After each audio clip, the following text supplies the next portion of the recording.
ನಮಸ್ಕಾರ. ಮುಖ್ಯಾಂಶಗಳು. ರಾಜ್ಯದಲ್ಲಿ ಅತಿವೃಷ್ಟಿ ಹಿನ್ನೆಲೆ 15 ದಿನಗಳೊಳಗೆ ಮನೆ ಕುಸಿತ, ಬೆಳೆ ಹಾನಿ ಸಮೀಕ್ಷೆ ಪೂರ್ಣಗೊಳಿಸಲು ಅಧಿಕಾರಿಗಳಿಗೆ ಸೂಚನೆ. ಮುಖ್ಯಮಂತ್ರಿ ಬಸವರಾಜ ಬೊಮ್ಮಾಯಿ. 2020ಕ್ಕೂ ಹೆಚ್ಚು ರಾಜ್ಯಗಳಲ್ಲಿ ವಿಧಿ ವಿಜ್ಞಾನ ಸಂಸ್ಥೆಗಳ ಸ್ಥಾಪನೆ, ಪೊಲೀಸ್ ಸಿಬ್ಬಂದಿಗೆ ಸೂಕ್ತ ತರಬೇತಿ. ಗೃಹ ಸಚಿವ ಅಮಿತ್ ಶಾ.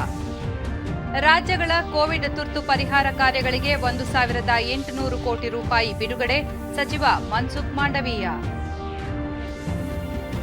ಟೋಕಿಯೋ ಒಲಿಂಪಿಕ್ಸ್ ಮಹಿಳೆಯರ ಸಿಂಗಲ್ಸ್ ಬ್ಯಾಡ್ಮಿಂಟನ್ನಲ್ಲಿ ಭಾರತದ ಪಿವಿ ಸಿಂಧುಗೆ ಕಂಚು. ಗಣ್ಯರ ಅಭಿನಂದನೆ. ವಾರ್ತೆಗಳ ವಿವರ. ರಾಜ್ಯದ ವಿವಿಧ ಜಿಲ್ಲೆಗಳಲ್ಲಿ ಅತಿವೃಷ್ಟಿಯಿಂದ ಉಂಟಾಗಿರುವ ಪ್ರವಾಹ ಪರಿಸ್ಥಿತಿ ಕುರಿತಂತೆ ಮುಖ್ಯಮಂತ್ರಿ ಬಸವರಾಜ ಬೊಮ್ಮಾಯಿ ಬೆಂಗಳೂರಿನಲ್ಲಿಂದು ಹಿರಿಯ ಅಧಿಕಾರಿಗಳೊಂದಿಗೆ ಚರ್ಚೆ ನಡೆಸಿದರು.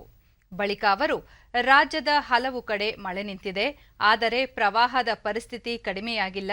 ಕೃಷ್ಣಾ ನದಿಯ ತೀರ ಪ್ರದೇಶಗಳು, ಬೆಳಗಾವಿ ಜಿಲ್ಲೆ, ಉತ್ತರ ಕರ್ನಾಟಕ, ಉಡುಪಿ ಜಿಲ್ಲೆ ಸೇರಿದಂತೆ ಒಟ್ಟು 13 ಜಿಲ್ಲೆಗಳ 466 ಗ್ರಾಮಗಳು ಮಳೆಯಿಂದ ಬಾಧಿತವಾಗಿ 13 ಮಂದಿ ಸಾವನ್ನಪ್ಪಿದ್ದಾರೆ, ಓರ್ವ ನಾಪತ್ತೆಯಾಗಿದ್ದಾರೆ ಎಂದರು. ಮಳೆ ಹಾಗೂ ಪ್ರವಾಹದಿಂದ ರಸ್ತೆ ಸಂಪರ್ಕ ಕಡಿತಗೊಂಡಿದೆ, ಸೇತುವೆ ಕುಸಿದು ಬಿದ್ದಿದೆ. ಈ ಹಿನ್ನೆಲೆಯಲ್ಲಿ ತಕ್ಷಣವೇ ಅದರ ಪುನರ್ ನಿರ್ಮಾಣ ಕಾಮಗಾರಿ ಆರಂಭಿಸುವ ಸಂಬಂಧ 660 ಕೋಟಿ ರೂಪಾಯಿ ಬಿಡುಗಡೆ ಮಾಡಲು ನಿರ್ಧರಿಸಲಾಗಿದೆ ಎಂದರು.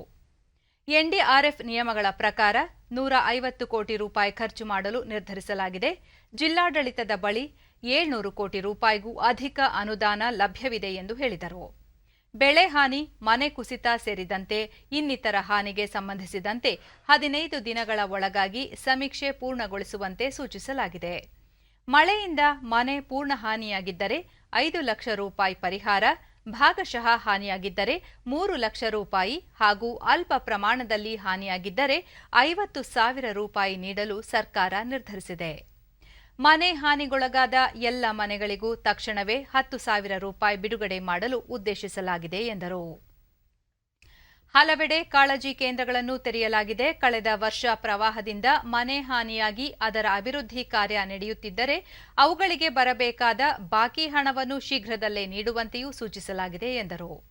ರಾಜ್ಯದಲ್ಲಿ ಮಳೆ ಮತ್ತು ಪ್ರವಾಹದಿಂದ ಉಂಟಾಗಿರುವ ಹಾನಿ ಸಮೀಕ್ಷೆ ಮಾಡಲು ಕೇಂದ್ರ ತಂಡವನ್ನು ಕಳುಹಿಸಿಕೊಡುವಂತೆ ಗೃಹ ಸಚಿವ ಅಮಿತ್ ಶಾ ಅವರಿಗೆ ಮನವಿ ಮಾಡಲಾಗಿದೆ ಎಂದರು. ಪ್ರಶ್ನೆಯೊಂದಕ್ಕೆ ಉತ್ತರಿಸಿದ ಅವರು, ರಾಜ್ಯದಲ್ಲಿ ನಾಳೆಯಿಂದ ಖಾಸಗಿ ಶಾಲೆಗಳನ್ನು ಆರಂಭಿಸಲು ಮುಂದಾಗಿರುವ ಹಿನ್ನೆಲೆಯಲ್ಲಿ ಆ ಸಂಘಟನೆಯೊಂದಿಗೆ ಮಾತುಕತೆ ನಡೆಸಲಾಗಿದೆ.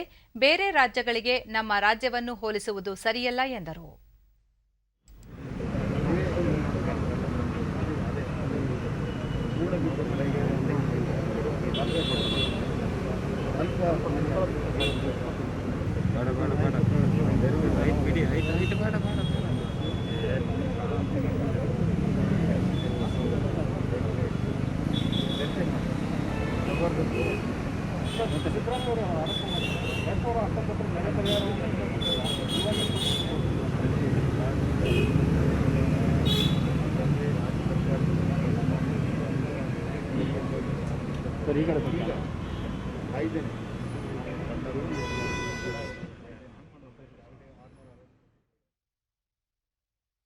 ಕಳೆದ ವಾರ ಸುರಿದ ಭಾರೀ ಮಳೆಯಿಂದಾಗಿ ಹಾನಿಗೊಳಗಾದ ಉತ್ತರ ಕನ್ನಡ ಜಿಲ್ಲೆಯ ಹಲವು ಭಾಗಗಳಿಗೆ ವಿಧಾನಸಭಾಧ್ಯಕ್ಷ ವಿಶ್ವೇಶ್ವರ ಹೆಗಡೆ ಕಾಗೇರಿ ಭೇಟಿ ನೀಡಿ ಪರಿಶೀಲನೆ ನಡೆಸಿದರು.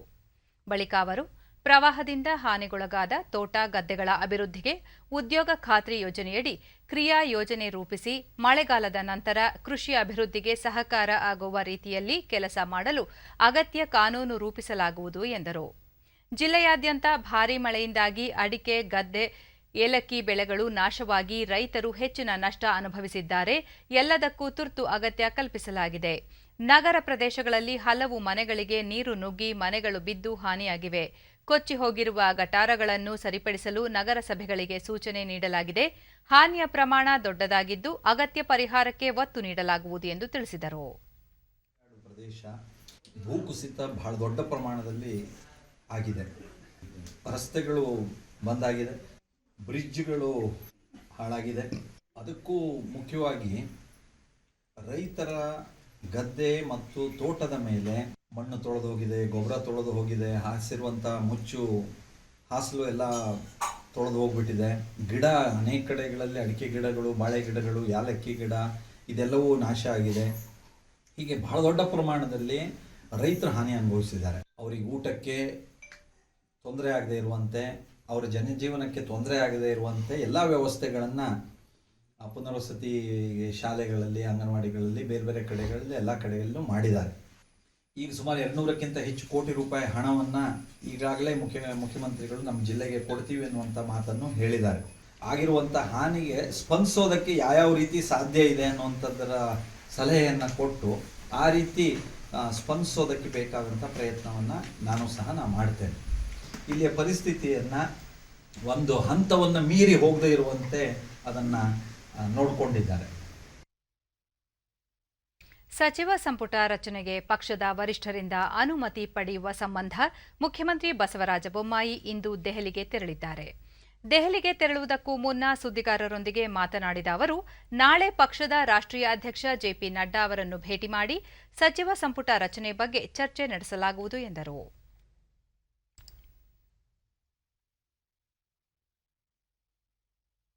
ಪ್ರಧಾನಿ ನರೇಂದ್ರ ಮೋದಿ ಅವರು ನಗದು ರಹಿತ ಡಿಜಿಟಲ್ ಪಾವತಿ ಸಾಧನವಾದ ಇ-ರುಪಿ ಉಪಕ್ರಮಕ್ಕೆ ವಿಡಿಯೋ ಕಾನ್ಫರೆನ್ಸ್ ಮೂಲಕ ನಾಳೆ ಚಾಲನೆ ನೀಡಲಿದ್ದಾರೆ. ಡಿಜಿಟಲ್ ಉಪಕ್ರಮಗಳನ್ನು ಜಾರಿಗೊಳಿಸುವಲ್ಲಿ ಸದಾ ಮುಂದಿರುವ ಪ್ರಧಾನಿ ನರೇಂದ್ರ ಮೋದಿ ನೇತೃತ್ವದ ಕೇಂದ್ರ ಸರ್ಕಾರದ ಇ-ರುಪಿ ಉಪಕ್ರಮ ನಗದು ರಹಿತ ಹಾಗೂ ಸಂಪರ್ಕ ರಹಿತ ಡಿಜಿಟಲ್ ಪಾವತಿಯ ವ್ಯವಸ್ಥೆಯಾಗಿದೆ. ಇದು ಕ್ಯೂಆರ್ ಕೋಡ್ ಅಥವಾ ಎಸ್ಎಂಎಸ್ ಸ್ಟ್ರಿಂಗ್ ಆಧಾರಿತ ಇ-ವೋಚರ್ ಆಗಿ ಕಾರ್ಯನಿರ್ವಹಿಸಲಿದ್ದು, ಇದು ಫಲಾನುಭವಿಗಳ ಮೊಬೈಲ್ ಫೋನ್ಗಳಿಗೆ ತಲುಪಿಸಲಾಗುತ್ತದೆ. ಇ-ರುಪಿಯನ್ನು ಭಾರತೀಯ ರಾಷ್ಟ್ರೀಯ ಪಾವತಿ ನಿಗಮ ಅಭಿವೃದ್ಧಿಪಡಿಸಿದೆ. ಸರ್ಕಾರದ ಅಭಿವೃದ್ಧಿಯ ಫಲಗಳನ್ನು ಯಾವುದೇ ಸೋರಿಕೆ ಇಲ್ಲದಂತೆ ಫಲಾನುಭವಿಗಳಿಗೆ ತಲುಪಿಸುವುದನ್ನು ಖಾತ್ರಿಪಡಿಸುವ ನಿಟ್ಟಿನಲ್ಲಿ ಈ ಉಪಕ್ರಮ ಕ್ರಾಂತಿಕಾರಕ ಹೆಜ್ಜೆಯಾಗಲಿದೆ ಎಂದು ನಿರೀಕ್ಷಿಸಲಾಗಿದೆ. ತಾಯಿ ಮತ್ತು ಮಕ್ಕಳ ಕಲ್ಯಾಣ ಯೋಜನೆಯಡಿಯ ಪೌಷ್ಟಿಕಾಂಶ ಬೆಂಬಲ ಹಾಗೂ ಔಷಧಿ ಕಲ್ಪಿಸುವ ಯೋಜನೆಗಳಡಿ ಸೇವೆ ಪೂರೈಸಲು ಇದನ್ನು ಬಳಸಿಕೊಳ್ಳುವ ಸಾಧ್ಯತೆಯಿದೆ. ಕಾನೂನು ಸುವ್ಯವಸ್ಥೆ ಹಾಗೂ ಅಪರಾಧ ನಿಯಂತ್ರಣದಲ್ಲಿ ವಿಧಿವಿಜ್ಞಾನ ಅತ್ಯಂತ ಮಹತ್ವದ ಪಾತ್ರ ವಹಿಸುತ್ತಿದೆ ಎಂದು ಕೇಂದ್ರ ಗೃಹ ಸಚಿವ ಅಮಿತ್ ಶಾ ಹೇಳಿದ್ದಾರೆ. ಉತ್ತರ ಪ್ರದೇಶದ ಲಕ್ನೋನಲ್ಲಿ ವಿಧಿವಿಜ್ಞಾನ ಪ್ರಯೋಗಗಳ ಸಂಸ್ಥೆಗೆ ಶಿಲಾನ್ಯಾಸ ನೆರವೇರಿಸಿದ ನಂತರ ಉದ್ದೇಶಿಸಿ ಮಾತನಾಡಿದ ಅವರು, ಪ್ರಧಾನಿ ನರೇಂದ್ರ ಮೋದಿ ಅವರ ನೇತೃತ್ವದಲ್ಲಿ ಗುಜರಾತ್ನ ಗಾಂಧಿನಗರದಲ್ಲಿ ರಾಷ್ಟ್ರೀಯ ವಿಧಿವಿಜ್ಞಾನ ವಿಶ್ವವಿದ್ಯಾಲಯವನ್ನು ಸ್ಥಾಪಿಸಲಾಗಿದೆ. ಉತ್ತರ ಪ್ರದೇಶದಲ್ಲಿ ಇಂದು ಶಿಲಾನ್ಯಾಸ ನೆರವೇರಿಸಿರುವ ವಿಧಿವಿಜ್ಞಾನ ಸಂಸ್ಥೆ ಪ್ರಧಾನಿ ನರೇಂದ್ರ ಮೋದಿ ಅವರ ಮುಂದಾಲೋಚನೆಯ ಫಲಶ್ರುತಿಯಾಗಿದ್ದು, ಪೊಲೀಸ್ ಇತಿಹಾಸದಲ್ಲಿ ಈ ಸಂಸ್ಥೆ ಒಂದು ಮೈಲಿಗಲ್ಲಾಗಲಿದೆ ಎಂದು ನುಡಿದರು. 2024ಕ್ಕೆ ಮುನ್ನ ದೇಶದ ಅರ್ಧಕ್ಕೂ ಹೆಚ್ಚು ರಾಜ್ಯಗಳಲ್ಲಿ ವಿಧಿವಿಜ್ಞಾನ ಸಂಸ್ಥೆಗಳನ್ನು ಆರಂಭಿಸಲಾಗುವುದು. ಪೊಲೀಸ್ ಸಿಬ್ಬಂದಿಗೆ ಸೂಕ್ತ ತರಬೇತಿ ಕೊರತೆಯ ಕಾರಣ ನ್ಯಾಯಾಲಯಗಳಲ್ಲಿ ಅಪರಾಧಿಗಳಿಗೆ ಶಿಕ್ಷೆಯಾಗುವ ಪ್ರಮಾಣದಲ್ಲಿ ಸಾಕಷ್ಟು ಹಿನ್ನಡೆಯಾಗುತ್ತಿದೆ. ಈ ಹಿನ್ನೆಲೆಯಲ್ಲಿ ಉತ್ತರ ಪ್ರದೇಶದ ಪ್ರತಿಯೊಂದು ಜಿಲ್ಲೆಯಲ್ಲೂ ಸಂಚಾರಿ ವಿಧಿವಿಜ್ಞಾನ ಕೇಂದ್ರಗಳನ್ನು ಸ್ಥಾಪಿಸಲಾಗುವುದು ಎಂದು ಹೇಳಿದರು.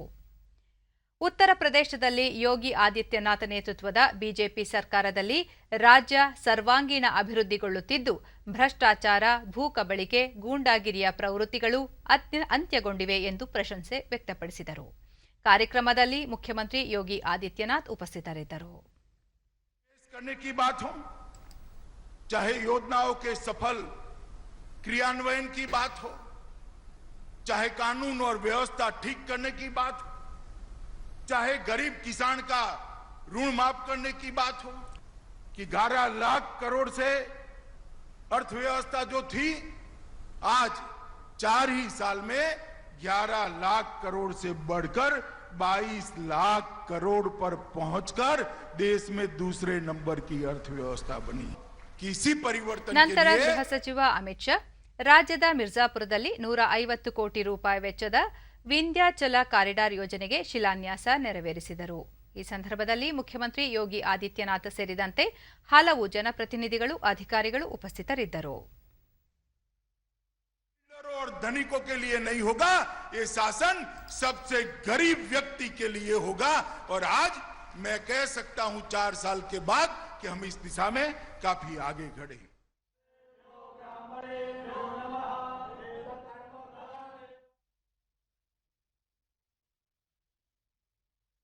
ಮುಖ್ಯಮಂತ್ರಿ ಬಸವರಾಜ ಬೊಮ್ಮಾಯಿ ಅವರಿಂದು ಬೆಂಗಳೂರಿನಲ್ಲಿ ಮಾಜಿ ಪ್ರಧಾನಿ ಎಚ್ಡಿ ದೇವೇಗೌಡ ಅವರನ್ನು ಭೇಟಿ ಮಾಡಿ ಮಾತುಕತೆ ನಡೆಸಿದರು.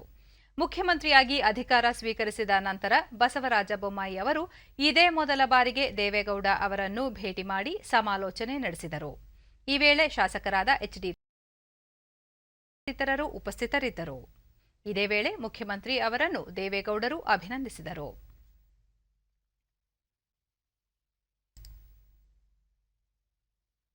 ಜುಲೈ ತಿಂಗಳಲ್ಲಿ ಸರಕು ಮತ್ತು ಸೇವಾ ತೆರಿಗೆ ಜಿಎಸ್ಟಿ ಮೂಲಕ 1.16 ಲಕ್ಷ ಕೋಟಿ ರೂಪಾಯಿಗೂ ಹೆಚ್ಚು ವರಮಾನ ಸಂಗ್ರಹವಾಗಿರುವುದು ಆರ್ಥಿಕತೆ ತ್ವರಿತಗತಿಯಲ್ಲಿ ಚೇತರಿಸಿಕೊಳ್ಳುತ್ತಿರುವ ಸಂಕೇತವಾಗಿದೆ ಎಂದು ಕೇಂದ್ರ ಹಣಕಾಸು ಸಚಿವಾಲಯ ಹೇಳಿದೆ. ಮುಂಬರುವ ತಿಂಗಳಲ್ಲಿಯೂ ಸದೃಢವಾದ ಜಿಎಸ್ಟಿ ರಾಜಸ್ವ ಮುಂದುವರಿಯುವ ಸಾಧ್ಯತೆ ಇದೆ. 2021ರ ಜುಲೈ ತಿಂಗಳಲ್ಲಿ ಜಿಎಸ್ಟಿ ಆದಾಯ ಕಳೆದ ವರ್ಷದ ಇದೇ ತಿಂಗಳಿಗೆ ಹೋಲಿಸಿದರೆ ಶೇಕಡಾ 33ರಷ್ಟು ಹೆಚ್ಚಿನದಾಗಿದೆ ಎಂದು ಸಚಿವಾಲಯ ಹೇಳಿದೆ. ಜುಲೈ 2020ರಲ್ಲಿ 87,422 ಕೋಟಿ ರೂಪಾಯಿ ಜಿಎಸ್ಟಿ ವರಮಾನ ಸಂಗ್ರಹವಾಗಿತ್ತು. ಈ ವರ್ಷ ಜೂನ್ ತಿಂಗಳಲ್ಲಿ 92,849 ಕೋಟಿ ರೂಪಾಯಿ ಜಿಎಸ್ಟಿ ಸಂಗ್ರಹವಾಗಿತ್ತು. ಜುಲೈ ತಿಂಗಳಲ್ಲಿ 1,16,393 ಕೋಟಿ ರೂಪಾಯಿ ಸಂಗ್ರಹವಾಗಿದೆ. ಈ ಪೈಕಿ ಕೇಂದ್ರ ಜಿಎಸ್ಟಿ ಮೂಲಕ 22,197 ಕೋಟಿ ರೂಪಾಯಿ, ರಾಜ್ಯ ಜಿಎಸ್ಟಿ ಮೂಲಕ 28,541 ಕೋಟಿ ರೂಪಾಯಿ, ಸಮಗ್ರ ಜಿಎಸ್ಟಿ ಮೂಲಕ 57,864 ಕೋಟಿ ರೂಪಾಯಿ ಹಾಗೂ ಸೆಸ್ ಮೂಲಕ 7,790 ಕೋಟಿ ರೂಪಾಯಿ ಸಂಗ್ರಹಿಸಲಾಗಿದೆ. ಕಳೆದ ತಿಂಗಳು ಮೊದಲ ಬಾರಿ 8 ತಿಂಗಳ ಬಳಿಕ ಜಿಎಸ್ಟಿ ಮಾಸಿಕ ವರಮಾನ 1 ಲಕ್ಷ ಕೋಟಿ ರೂಪಾಯಿಗಿಂತ ಕೆಳಗೆ ಬಂದಿತ್ತು.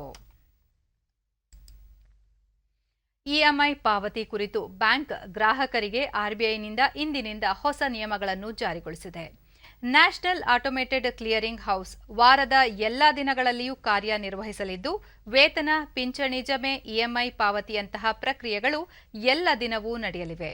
ಭಾರತೀಯ reserve bank governor Shaktikanta Das bank ಗ್ರಾಹಕರ ಅನುಕೂಲಕ್ಕಾಗಿ ಎನ್ಎಸಿಎಚ್ ವಾರದ ಎಲ್ಲಾ ದಿನಗಳಲ್ಲಿ ಕಾರ್ಯನಿರ್ವಹಿಸುವುದಾಗಿ ಇತ್ತೀಚೆಗೆ ಘೋಷಣೆ ಮಾಡಿ ಆದೇಶ ಹೊರಡಿಸಿದ್ದರು. ಆನ್ಲೈನ್ ಸೇವೆಗಳು ವಾರಪೂರ್ತಿ ಗ್ರಾಹಕರಿಗೆ ಲಭ್ಯವಾಗಲಿವೆ. ಈ ಮೊದಲು ಸೋಮವಾರದಿಂದ ಶುಕ್ರವಾರದವರೆಗೆ ಬ್ಯಾಂಕುಗಳು ತೆರೆದಾಗ ಮಾತ್ರ ಸೇವೆ ಲಭ್ಯವಿತ್ತು. ಇದರಿಂದ ಲಾಭಾಂಶ, ಬಡ್ಡಿ, ಸಂಬಳ ಮತ್ತು ಪಿಂಚಣಿಯಂತಹ ವಿವಿಧ ರೀತಿಯ ಸಾಲ ವರ್ಗಾವಣೆಗೆ ಅನುಕೂಲವಾಗಲಿದೆ. ಇದಲ್ಲದೆ ವಿದ್ಯುತ್ ಬಿಲ್, ಗ್ಯಾಸ್, ಟೆಲಿಫೋನ್, ನೀರು, ಸಾಲ ಇಎಂಐ, ಮ್ಯೂಚುವಲ್ ಫಂಡ್ ಹೂಡಿಕೆ ಮತ್ತು ವಿಮಾ ಪ್ರೀಮಿಯಂ ಪಾವತಿ ಸೌಲಭ್ಯ ಸಹ ಒದಗಿಸುತ್ತದೆ. ಇನ್ನು ಮುಂದೆ ಈ ಎಲ್ಲಾ ಸೌಲಭ್ಯಗಳನ್ನು ವಾರಾಂತ್ಯದಲ್ಲಿಯೂ ಸಹ ಪಡೆಯಬಹುದಾಗಿದೆ. ಕೋವಿಡ್-19 ಸಮಯದಲ್ಲಿ ಸರ್ಕಾರದ ಸಬ್ಸಿಡಿಗಳನ್ನು ಸಮಯೋಚಿತವಾಗಿ ಮತ್ತು ಪಾರದರ್ಶಕವಾಗಿ ವರ್ಗಾಯಿಸಲು ಸಹಾಯ ಮಾಡುತ್ತದೆ. ತ್ರಿವಳಿ ತಲಾಖ್ ವಿರುದ್ಧ ಕಾನೂನು ರೂಪಿಸಿದ್ದ ಈ ದಿನವನ್ನು ದೇಶಾದ್ಯಂತ ಮುಸ್ಲಿಂ ಮಹಿಳಾ ಹಕ್ಕುಗಳ ದಿನವನ್ನಾಗಿ ಆಚರಿಸಲಾಗುತ್ತಿದೆ. ಸಾಮಾಜಿಕ ಕೆಡುಕಾಗಿದ್ದ ತ್ರಿವಳಿ ತಲಾಖ್ ಆಚರಣೆ ಕ್ರಿಮಿನಲ್ ಅಪರಾಧವೆಂದು ಪರಿಗಣಿಸಿ 2019ರ ಆಗಸ್ಟ್ನಲ್ಲಿ ಕೇಂದ್ರ ಸರ್ಕಾರ ತ್ರಿವಳಿ ತಲಾಖ್ ನಿಷೇಧ ಕಾನೂನನ್ನು ಜಾರಿಗೆ ತಂದಿತ್ತು ಎಂದು ಕೇಂದ್ರ ಅಲ್ಪಸಂಖ್ಯಾತ ವ್ಯವಹಾರಗಳ ಸಚಿವ ಮುಖ್ತಾರ್ ಅಬ್ಬಾಸ್ ನಖ್ವಿ ಹೇಳಿದ್ದಾರೆ. ದೇಶದಲ್ಲಿ ಕಾನೂನು ಜಾರಿಗೆ ಬಂದ ನಂತರ ತ್ರಿವಳಿ ತಲಾಖ್ ಪ್ರಕರಣಗಳು ಗಮನಾರ್ಹ ಸಂಖ್ಯೆಯಲ್ಲಿ ಇಳಿಮುಖಗೊಂಡಿವೆ. ದೇಶಾದ್ಯಂತ ಮುಸ್ಲಿಂ ಮಹಿಳೆಯರು ಈ ಕಾಯ್ದೆಯನ್ನು ಹೃತ್ಪೂರ್ವಕವಾಗಿ ಸ್ವಾಗತಿಸಿದ್ದಾರೆ ಎಂದು ಸಚಿವರು ತಿಳಿಸಿದ್ದಾರೆ. ದೇಶದ ಮುಸ್ಲಿಂ ಮಹಿಳೆಯರ ಸ್ವಾಭಿಮಾನ, ಸ್ವಾವಲಂಬನೆ ಹಾಗೂ ಆತ್ಮವಿಶ್ವಾಸವನ್ನು ಬಲಪಡಿಸುವ ಮೂಲಕ ಅವರ ಸಂವಿಧಾನಾತ್ಮಕ ಹಾಗೂ ಪ್ರಜಾಸತ್ತಾತ್ಮಕ ಹಕ್ಕುಗಳನ್ನು ಸರ್ಕಾರ ರಕ್ಷಿಸಿದೆ ಎಂದು ಹೇಳಿದ್ದಾರೆ. 2019 के मैनिफेस्टो में ये कहा था कि हम 3 तलाक की कुरीति और प्रथा को खत्म करेंगे और 1 अगस्त 2019 को संसद ने इस ಮುಸ್ಲಿಂ ಮಹಿಳಾ ಹಕ್ಕುಗಳ ದಿನವಾದ ದೆಹಲಿಯಲ್ಲಿ ಆಯೋಜಿಸಿರುವ ಕಾರ್ಯಕ್ರಮದಲ್ಲಿ ಮಹಿಳಾ ಮತ್ತು ಮಕ್ಕಳ ಕಲ್ಯಾಣ ಸಚಿವೆ ಸ್ಮೃತಿ ಇರಾನಿ, ಪರಿಸರ ಹಾಗೂ ಹವಾಮಾನ ಬದಲಾವಣೆ ಸಚಿವ ಭೂಪೇಂದ್ರ ಯಾದವ್ ಪಾಲ್ಗೊಂಡಿದ್ದರು. ಮುಸ್ಲಿಂ ಮಹಿಳಾ ಅಧಿಕಾರ ದಿವಸ್ पर हुए कार्यक्रम में ಸ್ವರಾಜ್ಯ ನನ್ನ ಜನ್ಮಸಿದ್ಧ ಹಕ್ಕು, ಅದನ್ನು ನಾನು ಪಡೆದೇ ತೀರುತ್ತೇನೆ ಎಂದ ಅಪ್ರತಿಮ ಸ್ವಾತಂತ್ರ್ಯ ಹೋರಾಟಗಾರ ಲೋಕಮಾನ್ಯ ಬಾಲಗಂಗಾಧರ ತಿಲಕ್ ಅವರ ಪುಣ್ಯತಿಥಿ ಇಂದು. ಉಪರಾಷ್ಟ್ರಪತಿ ಎಂ ವೆಂಕಯ್ಯನಾಯ್ಡು ತಮ್ಮ ಟ್ವೀಟ್ ಸಂದೇಶದಲ್ಲಿ ತಿಲಕ್ ಅವರ ಪ್ರೇರಣೆಯಿಂದ ಅಸಂಖ್ಯಾತ ಜನಸಮೂಹ ಸ್ವಾತಂತ್ರ್ಯ ಚಳವಳಿಯಲ್ಲಿ ಭಾಗವಹಿಸಲು ಸಾಧ್ಯವಾಯಿತು. ಮಾತೃಭೂಮಿಯ ಮೇಲಿನ ಅವರ ಭಕ್ತಿಗಾಗಿ ನಾವು ಸದಾಕಾಲ ಅವರನ್ನು ಸ್ಮರಿಸಿಕೊಳ್ಳುತ್ತೇವೆ ಎಂದು ಹೇಳಿದ್ದಾರೆ.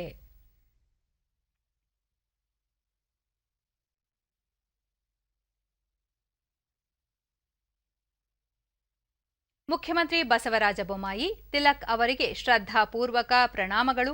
ಅವರ ಜೀವನ, ಹೋರಾಟ, ಚಿಂತನೆ ಮತ್ತು ಸ್ವರಾಜ್ಯದ ಪರಿಕಲ್ಪನೆಗಳು ಎಂದೆಂದಿಗೂ ಸ್ಫೂರ್ತಿದಾಯಕ ಎಂದು ಹೇಳಿದ್ದಾರೆ.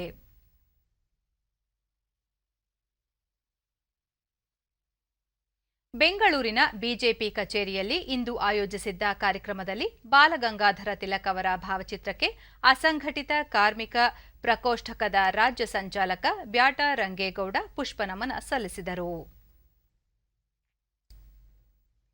ದೇಶದಲ್ಲಿ ಕಳೆದ 24 ಗಂಟೆಗಳಲ್ಲಿ 41,831 ಹೊಸ ಕೊರೋನಾ ಸೋಂಕು ಪ್ರಕರಣಗಳು ದಾಖಲಾಗಿದೆ. ಇದೇ ಅವಧಿಯಲ್ಲಿ 39,258 ಮಂದಿ ಚೇತರಿಸಿಕೊಂಡು ವಿವಿಧ ಆಸ್ಪತ್ರೆಗಳಿಂದ ಬಿಡುಗಡೆಯಾಗಿದ್ದಾರೆ. ಇದರೊಂದಿಗೆ ಒಟ್ಟಾರೆ ಗುಣಮುಖರಾದವರ ಸಂಖ್ಯೆ 3,08,20,521ಕ್ಕೆ ಹೆಚ್ಚಳವಾಗಿದೆ. ಚೇತರಿಕೆ ಪ್ರಮಾಣ ಶೇಕಡಾ 97.36ರಷ್ಟಿದೆ. ಒಟ್ಟು 4,10,952 ಸಕ್ರಿಯ ಪ್ರಕರಣಗಳಿವೆ. ಈ ಪ್ರಮಾಣ ಶೇಕಡಾ 1.30ಯಷ್ಟಿದೆ. ಒಟ್ಟಾರೆ 4,24,351 ಮಂದಿ ಸಾವಿಗೀಡಾದಂತಾಗಿದೆ. ಇದು ಶೇಕಡಾ 1.34ರಷ್ಟಿದೆ. ದೇಶದಲ್ಲಿ ಲಸಿಕೆ ಅಭಿಯಾನ ವಿಶೇಷವಾಗಿ ಮುಂದುವರೆದಿದೆ. ಇದರ ಪರಿಣಾಮ ವಿಶ್ವದಲ್ಲೇ ಅತಿ ಹೆಚ್ಚು ಲಸಿಕೆ ನೀಡಿರುವ ದೇಶಗಳ ಪೈಕಿ ಭಾರತ ಮುಂಚೂಣಿಯಲ್ಲಿದೆ. ಇದುವರೆಗೆ ದೇಶಾದ್ಯಂತ ಒಟ್ಟು 46,16,16,510 ಡೋಸ್ ಲಸಿಕೆ ನೀಡಲಾಗಿದೆ. ನಿನ್ನೆ ಒಂದೇ ದಿನ 17,89,472 ಡೋಸ್ ಲಸಿಕೆ ನೀಡಲಾಗಿದೆ ಎಂದು ಕೇಂದ್ರ ಆರೋಗ್ಯ ಸಚಿವಾಲಯ ತಿಳಿಸಿದೆ. ದೇಶದಲ್ಲಿ ಕೊರೋನಾ ಮಾದರಿಗಳ ಪರೀಕ್ಷಾ ಸಾಮರ್ಥ್ಯದಲ್ಲಿ ನಿರಂತರ ಹೆಚ್ಚಳ ಮಾಡಲಾಗುತ್ತಿದ್ದು, ಇದುವರೆಗೆ ಒಟ್ಟು 47,298,596 ಮಂದಿಗೆ ಕೊರೋನಾ ಮಾದರಿ ಪರೀಕ್ಷೆ ನಡೆಸಲಾಗಿದೆ. ನಿನ್ನೆ ಒಂದೇ ದಿನ 60,15,842 ಮಂದಿಯ ಮಾದರಿ ಪರೀಕ್ಷಿಸಲಾಗಿದೆ ಎಂದು ಭಾರತೀಯ ವೈದ್ಯಕೀಯ ಸಂಶೋಧನಾ ಮಂಡಳಿ ಐಸಿಎಂಆರ್ ತಿಳಿಸಿದೆ.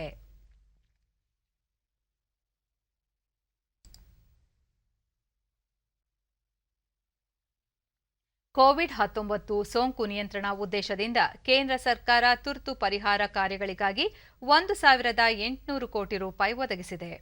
ರಾಜ್ಯಗಳು ಮತ್ತು ಕೇಂದ್ರಾಡಳಿತ ಪ್ರದೇಶಗಳಿಗೆ ನೆರವನ್ನು ನೀಡಲಾಗುತ್ತಿದೆ ಎಂದು ಕೇಂದ್ರ ಆರೋಗ್ಯ ಮತ್ತು ಕುಟುಂಬ ಕಲ್ಯಾಣ ಸಚಿವ ಮನ್ಸುಖ್ ಮಾಂಡವೀಯ ತಿಳಿಸಿದ್ದಾರೆ. ಈ ಕುರಿತು ಟ್ವೀಟ್ ಮಾಡಿರುವ ಅವರು, ಈ ಪ್ಯಾಕೇಜ್ ಮೂಲಕ ದೇಶದಲ್ಲಿ ಕೋವಿಡ್ ಸೋಂಕು ನಿಯಂತ್ರಣ ಕ್ರಮಗಳ ಜೊತೆಗೆ ಆರೋಗ್ಯ ಮೂಲಸೌಕರ್ಯ ಅಭಿವೃದ್ಧಿಗೆ ಆದ್ಯತೆ ನೀಡಲಾಗುವುದು ಎಂದು ಮಾಹಿತಿ ನೀಡಿದ್ದಾರೆ.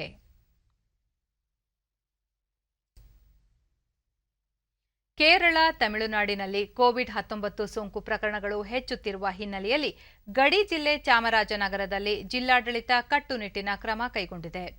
ಜಿಲ್ಲೆಯ ಗುಂಡ್ಲುಪೇಟೆ ತಾಲೂಕಿನ ಮೂಲೆಹೊಳೆ ಚೆಕ್ಪೋಸ್ಟ್ ಹಾಗೂ ಕೆಕ್ಕೆಹಳ್ಳ ಚೆಕ್ಪೋಸ್ಟ್ನಲ್ಲಿ ಪೊಲೀಸ್ ಹಾಗೂ ಆರೋಗ್ಯ ಅಧಿಕಾರಿಗಳ ತಂಡ ತಪಾಸಣಾ ಕಾರ್ಯ ನಡೆಸುತ್ತಿದ್ದಾರೆ. ಜಿಲ್ಲಾಧಿಕಾರಿ ಡಾ ಎಂಆರ್ ರವಿ ಮೂಲೆಹೊಳೆ ಚೆಕ್ಪೋಸ್ಟ್ ಖುದ್ದು ಭೇಟಿ ನೀಡಿ ಸಂಬಂಧಪಟ್ಟ ಪೊಲೀಸ್ ಮತ್ತು ಜಿಲ್ಲಾ ಆರೋಗ್ಯಾಧಿಕಾರಿಗಳಿಂದ ಚರ್ಚೆ ನಡೆಸಿ ಕೋವಿಡ್ ಆರ್ಟಿಪಿಸಿಆರ್ ವರದಿ ನೆಗೆಟಿವ್ ಇದ್ದವರಿಗೆ ಮಾತ್ರ ರಾಜ್ಯಕ್ಕೆ ಪ್ರವೇಶಿಸಲು ಅವಕಾಶ ನೀಡುವಂತೆ ಆದೇಶಿಸಿದ್ದಾರೆ.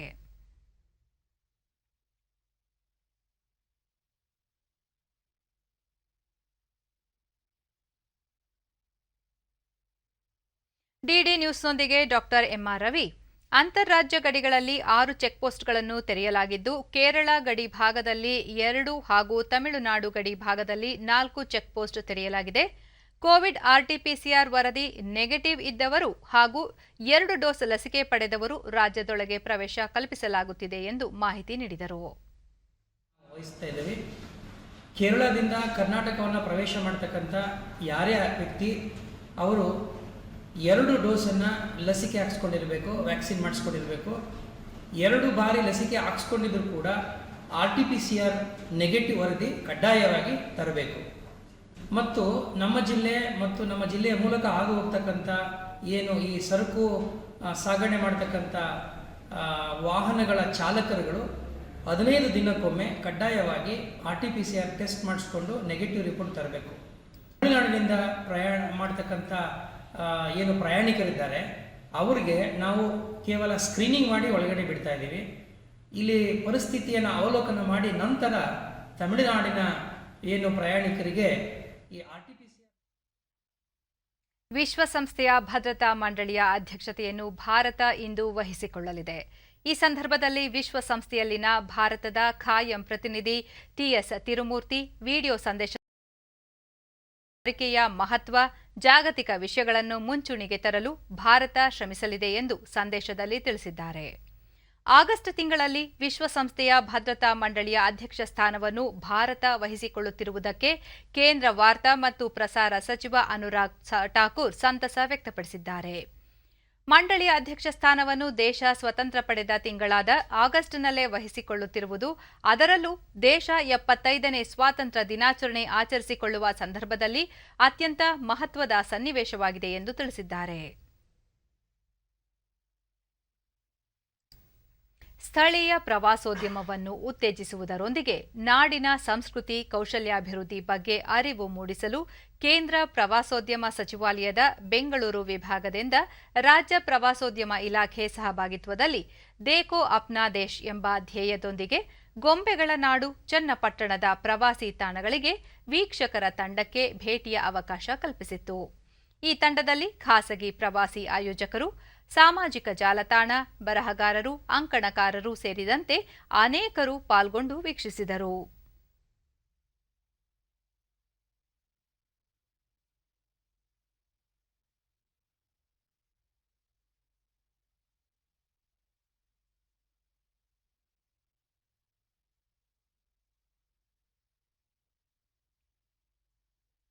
ಡಿಡಿ ನ್ಯೂಸ್ನೊಂದಿಗೆ ಕೇಂದ್ರ ಪ್ರವಾಸೋದ್ಯಮ ಇಲಾಖೆ ನಿರ್ದೇಶಕ ಮೊಹಮ್ಮದ್ ಫಾರೂಕ್, ಸ್ಥಳೀಯ ಪ್ರವಾಸೋದ್ಯಮ ಉತ್ತೇಜಿಸುವುದರೊಂದಿಗೆ ಪ್ರವಾಸಿ ತಾಣಗಳು ಹಾಗೂ ಅಲ್ಲಿನ ಕಲೆ ಹಾಗೂ ಸಂಸ್ಕೃತಿ ಬಗ್ಗೆ ಸಾರ್ವಜನಿಕರಲ್ಲಿ ಅರಿವು ಮೂಡಿಸಲು ರಾಜ್ಯದ ಹಲವು ಪ್ರವಾಸಿ ತಾಣಗಳಿಗೆ ಭೇಟಿ ನೀಡುವ ಕಾರ್ಯಕ್ರಮ ಹಮ್ಮಿಕೊಳ್ಳಲಾಗಿತ್ತು ಎಂದರು.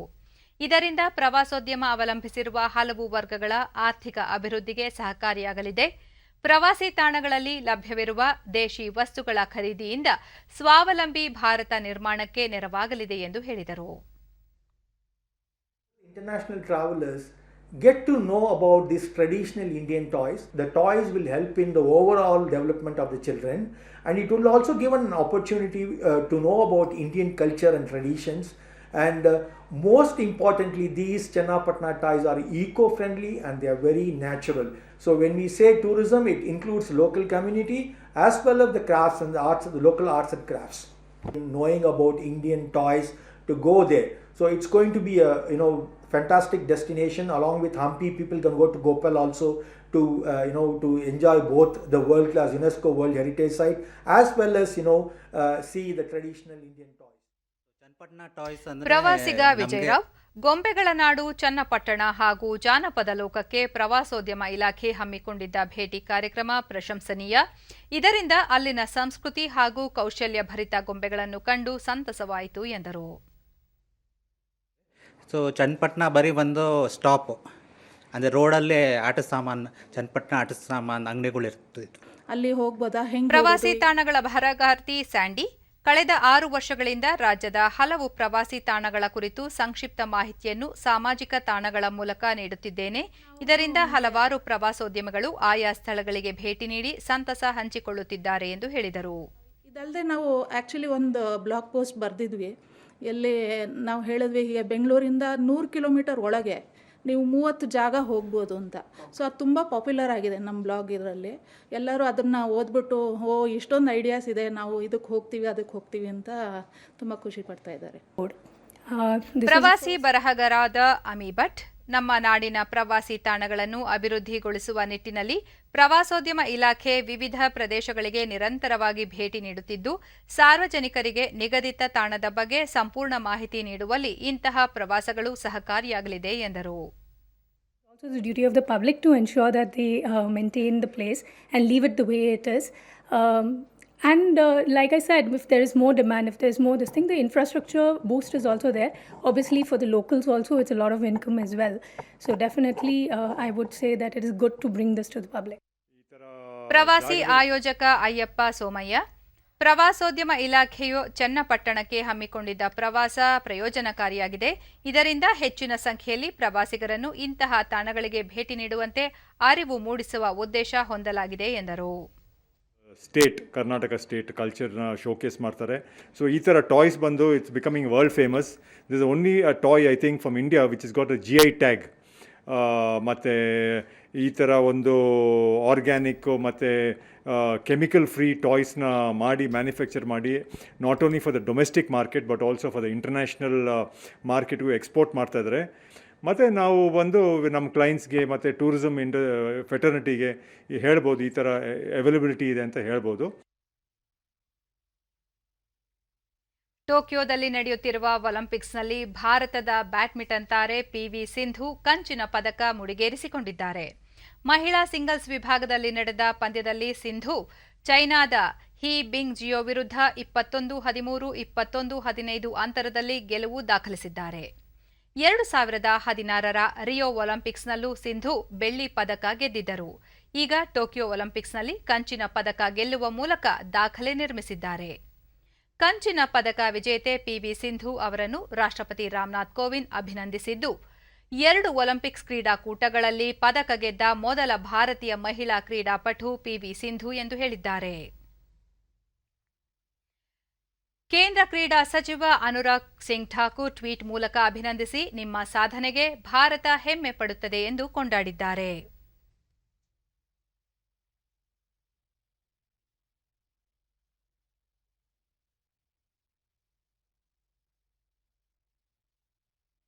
ಇನ್ನು ಪುರುಷರ 91 ಕೆಜಿ ವಿಭಾಗದ boxing quarter ಫೈನಲ್ಸ್ನಲ್ಲಿಂದು Satish Kumar ಪರಾಭವಗೊಂಡಿದ್ದಾರೆ.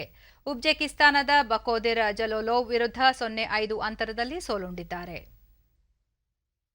Dominate करके वो खेली है, शानदार प्रदर्शन उनका रहा है, स्मैशिंग विक्ट्री रही है. देश की ओर से बहुत बहुत बधाई. और एक के बाद दूसरी बेटी ने भी भारत को मेडल दिलाया है, पदक दिलाया है और एक कांस्य पदक दिलाकर भारत को एक भारी खुशी जो एक लोगों के चेहरे पर है वो वापस आई.